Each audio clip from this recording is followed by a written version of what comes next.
Hi, I'm Jefferson Bailey, Director of Web Archiving at Internet Archive, and we'll be talking about web archiving with Archive It today. So Internet Archive is a nonprofit digital library and archive started in 1996. We're located in San Francisco, California, and we are an official designated library in the state of California. And our mission is universal access to all knowledge.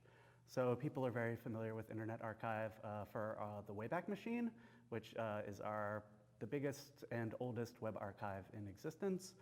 It's currently over 500 billion URLs, 100 million websites in all languages and all across the country. And we add to that global web archive at the rate of about 1 billion URLs per week. What is web archiving exactly? So web archiving, broadly defined, is a collection of archived URLs grouped by theme, event, subject area, or web address. A web archive contains as much as possible from the original resource and documents its change over time. And it's a priority for web archives to represent the exact user experience that a user would have had when they visited the live site. How long does web content last is an issue that is a big driver of web archiving.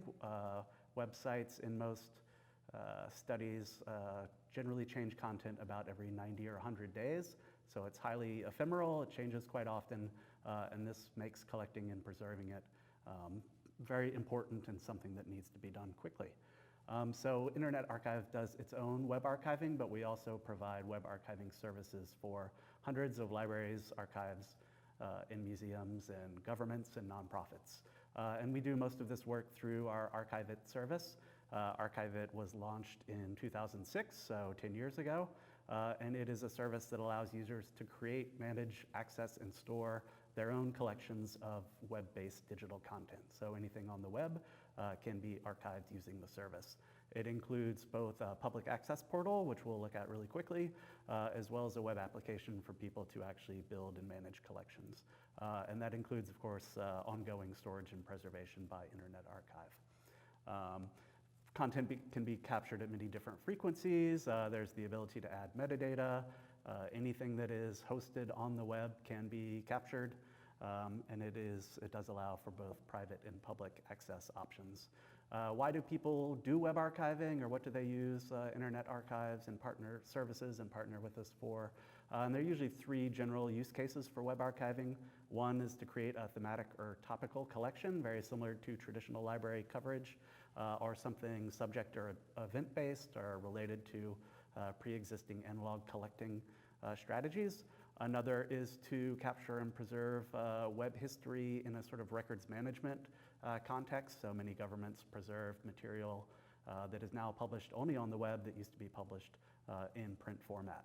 And the third is for people that are interested in preserving websites before they were taken down because a project or initiative has somehow ended.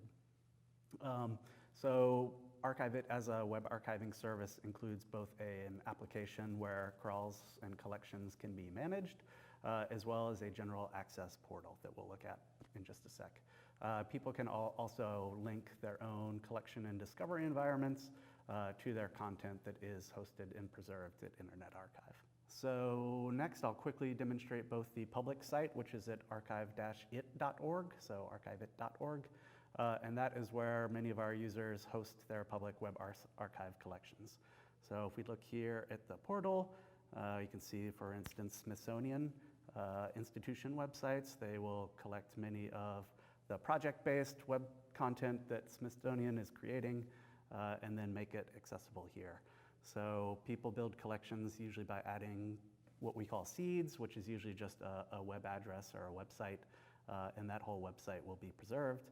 And so when you click on one, you'll be taken to a calendar page, and the calendar page will show you every time that that page has been archived. So our service is, of course, over 10 years old, and Internet Archive is over 20 years old. So many of these websites have changed dramatically over the course of that period.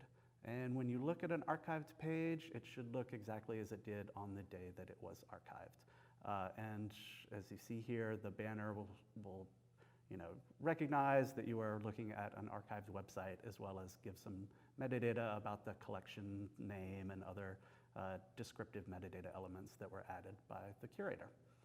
So that's a general demo of the public access portal, and then I'll quickly show the web application that people use to actually build their web archive collections. You'll log in and you'll be taken to this page, and you can create a collection and give it a name. I'll name this one ATALM because that's where we are filming this demonstration. Create the collection. You will then go and add the seeds or websites that you want to crawl. So I just have a list of 5 ATALM related websites. I will add these in.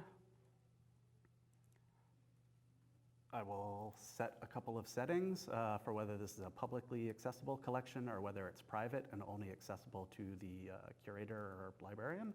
I'll determine the frequency, how often do we want to archive the site, and that can range from multiple times a day to just once a year.